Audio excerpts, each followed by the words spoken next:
baxsad si la yaab leh uga baxsaday dalka Jabaan ilaa dalka Lubnaan sanadkii 2019. Sanduuqan yar ee idiin muuqda ee isleedihiin alaab baa ku jirta waxaa ku dhuumanaya hal qof. Qofka waxaa laga yaabaa inaad isleedahay waa qof iska caadiya ama tuuga ama wax soo xaday.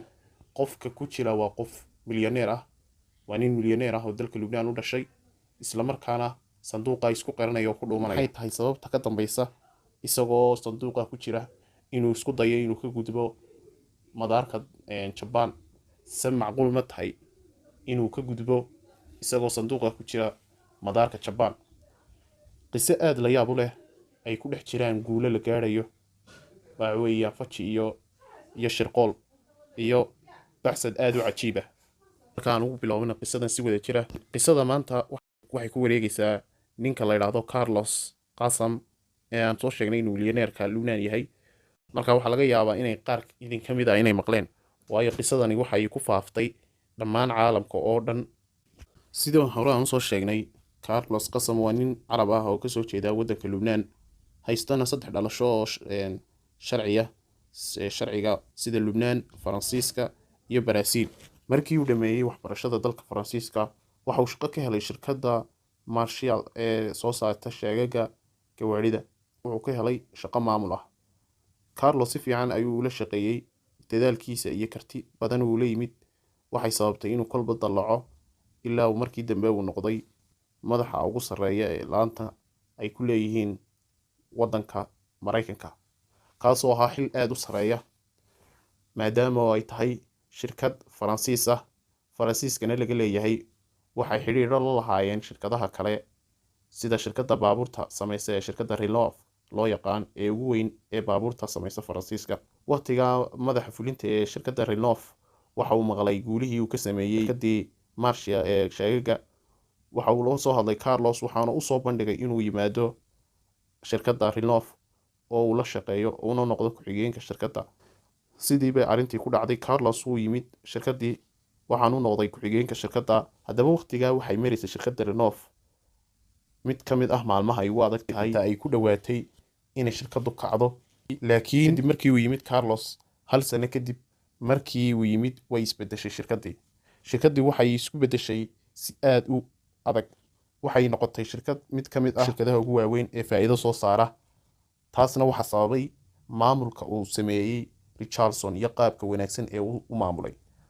haddaba markii guulo waaweyn ay gaadhay shirkaddii Renault ee loo dhiibay ee madaxda ku noqday, guulo waaweyn ay soo hooyeen, Richardson wuxuu ku fikiray inuu raadiyo shirkado ka sarreeya oo ay iskaashadaan islamarkaana una loolami karo shirkadaha ka sarreeya.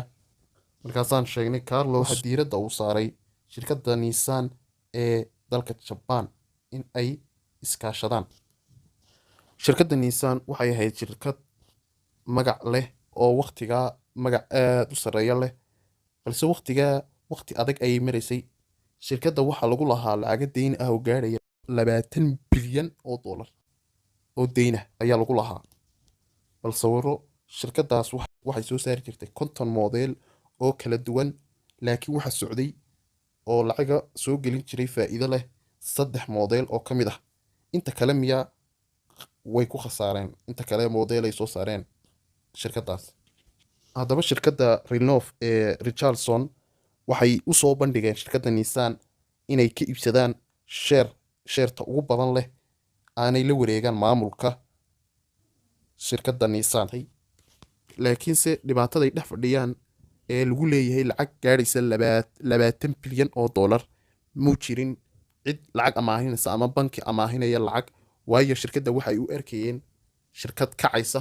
markaa cid ku khamaaraysa oo lacagteedii gelinaysa shirkadda ama amaahinaysa may jirin marka laga reebo shirkadda Renault. markii la wareegay shirkadda, dadkii madaxda ee Nissan wuxuu ku yidhi hal sano ii qabta, marka sanadkaas ayaan ku bedelayaa dhammaan shirkadda madax ilaa majo.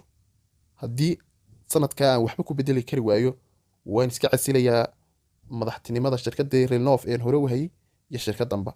marka arrinkaa way waafaqeen, ayaguna way isla qaateen. Richardson shirkaddii ayuu la wareegay, boqolkiiba 73 waxaa iibsaday shirkadda Renault, maamulkiina la wareegay.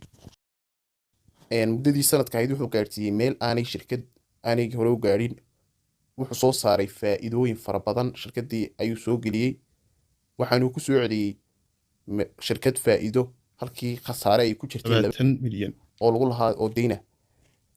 muddo kadib markii Richarlison uu arrintaa ku guuleystay, wuxuu sumcad ka helay dalkii Jabaan oo magaciisii ku faafay dalka Jabaan, iyo dalka Jabaan oo kaliya kuma faafin ilaa caalamka oo dhan. Richarlison aad ayaa lagu qadarinayay dalka Jabaan iyo dalalka kale qaadanayay waxay ahayd 17 milyan.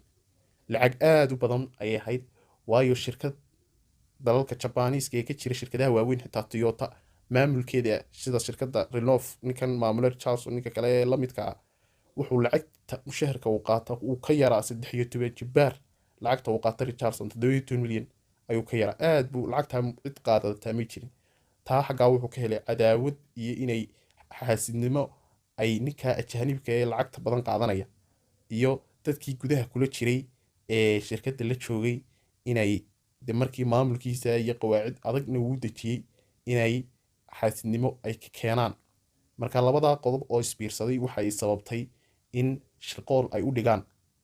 marka maalin maalmaha ka mid ah, isagoo shir la leh shirkaddiisa oo jooga waddanka Faransiiska, ayuu diyaarad soo qaatay. diyaaraddii markuu yimid dalka Jabaan, markii uu diyaaraddiisii saa u degtay, wuxuu ku war helay in diyaaraddiisii ay ciidan ku wareegaysan yihiin oo ku hareeraysan yihiin.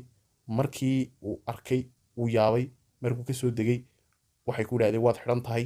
kadib markii la waraystay waxaa lagu eedeeyey inuu isdabamarin iyo khiyaamo uu kula kacay shirkaddii maamulayay, lacago badanna uu lunsaday. lacago badan oo retire markuu uu shaqadan ka fadhiistay ee 60 marka gaadhay retire-ka gaadho, inuu lacago badan uu kusii qortay inuu qaato markuu shaqada ka fadhiisto. marka arrimahaasoo dhan markay isku eegeen waxay ku eedeeyeen in arrimaha lagu haysto. intaa kadib Richarlison markuu arkay Carlos Richarlison markuu arkay qaabka ay ula dhaqmayaan xasado, laba nin ayaa uu telefoon u dirsaday. marka labadii nin ayaa sanduuq soo qaaday, sanduuqii ayuu dhex galay. marka sanduuqii ayaguna waxay ka dhigeen inay maalintaa xaflad ay ka qayb galayaan, isla markaana ay go back maalintay joogaan maalin noqonayaan. marka sanduuqoodii ayuu ku baxsaday. sidii markuu sanduuqii ku baxsaday, dalka Turkiga ayuu tegey. markuu dalka Turkiga tegey, dalka Turkigana uu kasii duulay, waxa uu tegey Lubnaan. marka Lubnaan ayuu ka degay waddankiisii. dalka Jabaan markay ogaadeen inuu baxsaday, ciidanka Interpolka ayay dacwad ka gudbiyeen ah in waaran soo qabasho ah ninka, laakiin dalka Lubnaan uu diiday in uu arrinka aqbalo. marka imika Richarlison wuxuu ku nool yahay dalka Lubnaan. qisadiisii warbaahin fara badan ayaa waraystay. qisadiisii in badan buu ka sheekeeyey, caalamka muddo badan ayuu haystay. marka insha Allah qisadiisu halkaas ayaan kusoo gabagabeynaynaa. haddii aad ka heshay follow iyo like iyo subscribe, aad baad mahadsantihiin. qisada xag ku xigta insha Allah intaan ku kulmayno. السلام عليكم ورحمة الله وبركاته.